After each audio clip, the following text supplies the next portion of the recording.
So when you think about threats to Vladimir Putin's power, what comes to mind? Probably foreign armies, maybe some political rivals, or even powerful oligarchs.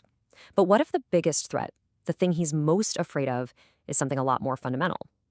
In this explainer, we're going to pull back the curtain on the incredibly fragile social contract that holds modern Russia together, and we'll see why Putin fears its collapse more than just about anything else. And our story, well, it starts in a place that really shouldn't even exist. Now, this isn't a set from some post-apocalyptic movie. This is the very real city of Vorkuta in Russia. You've got these abandoned apartment blocks, cars just left to rust. I mean, this whole place just screams, get out of here. So the question is, why on earth do 70,000 people still call this place home? I mean, it's hard to even wrap your head around how hostile this environment is. We're talking 100 miles inside the Arctic Circle. There are no roads leading in or out. Temperatures can plummet to negative 58 degrees Fahrenheit during a winter that lasts for 8 months. And in December, you might get just a single hour of sunlight. So again, the question remains, why would anyone choose to be here? See, Vorkuta is what's known as a monotown, a city that's basically built around one single industry. In this case, it was coal mining. But Vorkuta is not alone. Russia has something like 300 of these towns, and many of them are even more remote and polluted.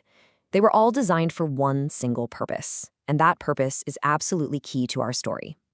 In the beginning, the answer to why does the city exist was brutally simple. The people there didn't have a choice. Vorkuta was actually founded as one of the Soviet Union's most infamous gulag camps. Its isolation, that was a feature, not a bug. Prisoners were sent there to work and, frankly, to die. But believe it or not, that's only the beginning of the story. So after Stalin died, these brutal outposts needed a whole new reason to exist, and the Soviet Union found one. They transformed these places of punishment into places of opportunity, and it was all based on a single, really powerful deal. And here was the deal. It was a social contract. You agree to work in a really tough industry, like coal mining. You do it in a remote, freezing place like Vorkuta, and in exchange for that sacrifice, the state guarantees you an early and a very, very generous retirement. Young Russians could literally move north, put in a few years of hard labor, and then retire to a sunny beach on the Black Sea. It was an incredibly powerful incentive. But then, on Christmas Day in 1991, that bargain completely shattered. With the collapse of the Soviet Union, the whole economic model for these monotowns just evaporated. State support vanished. This led to bankruptcies, mass layoffs, and a quarter of Vorkuta's population just fled. And then, to make things even worse, the 1998 financial crisis wiped out almost half the value of what little pensions were left. This is the absolute chaos that Vladimir Putin inherited when he came to power. The social fabric of the country was tearing apart at the seams, and he knew he had to stitch it back together, fast, with a new kind of contract. His first attempt to fix things was, well, a total disaster. He had this modest plan to replace a bunch of complex benefits with direct cash payments. It backfired spectacularly. People saw it as a betrayal of their years of hard service. Protest erupted all over the country, with furious citizens shouting, "Down with Putin." He learned a lesson, and he learned it the hard way. And here is that lesson, in his own words. In 2005, he went on television and made this ironclad promise to the nation. He would not raise the retirement age, not while he was president. He understood that pensions weren't just some policy detail. They were the absolute bedrock of social stability. And having sworn not to touch them, he had to find another way to keep the system afloat. And this was his formula. First, create tons of jobs through a massive, bloated state bureaucracy. Second, lean on the oligarchs to make sure they prevent layoffs at all costs. Third, send direct subsidies to all those dying monotowns to keep them on life support.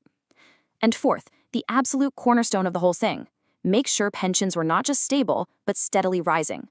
The message was simple: high employment plus rising pensions equals social harmony. But here's the thing, underneath all this carefully managed stability, there was a clock ticking. Putin's formula was a brilliant political solution, but it couldn't defy the laws of mathematics. A demographic time bomb was just waiting to go off.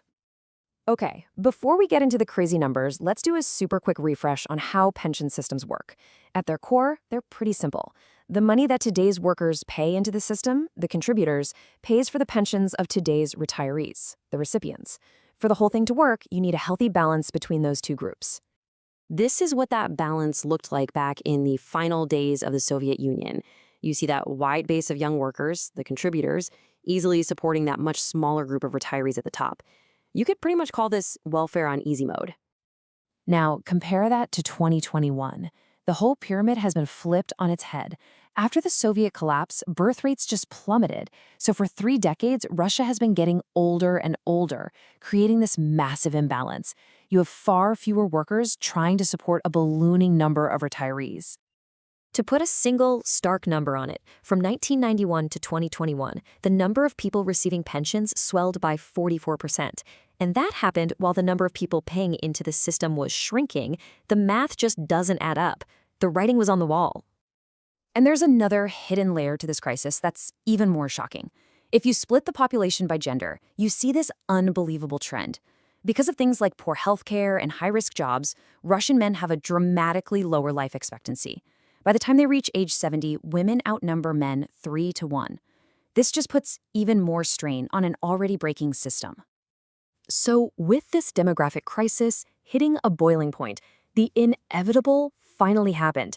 Putin was forced to confront the one issue, the one promise he had sworn he would never, ever touch. On June 14, 2018, he broke his promise. But you gotta notice the timing here. As Russia was celebrating a victory on the opening day of the World Cup, which it was hosting, the government quietly snuck out the announcement that it was raising the retirement age. They were hoping nobody would notice. And this wasn't a small change, it was massive. For men, the retirement age jumped from 60 all the way to 65. With a single move, Russia's pension system went from being one of the world's most generous, a standard that was set way back by Stalin, to one of its absolute least generous. Oh yeah, people noticed. This chart of Putin's approval rating really says it all. You see that cliff? That 15% drop is the single largest short-term collapse in his approval he's ever seen. In just a matter of days, he lost most of the huge bump in support he'd gotten from the annexation of Crimea. And this is exactly why people were so furious. The average life expectancy for a Russian man is just 66 years old. The new retirement age is 65. You do the grim math. It means the average man could expect to work his entire life to receive a pension for just 1 year. And this, right here, reveals the central truth. For over 2 decades, Russians had tolerated a lot: election fraud, rampant corruption, even a military draft, and Putin's approval stayed sky high. But the one thing that truly moved the needle, the one unforgivable act, was messing with their pensions. Because to take those away was to break the entire deal, making the trade of their loyalty everything for nothing. You see, this isn't just about money. It's about the fundamental promise that holds the entire state together. Putin was forced to tamper with it once, and the demographic reality means he's probably going to have to do it again. And that leaves us with the ultimate question. The social contract is cracking. What happens when it finally breaks?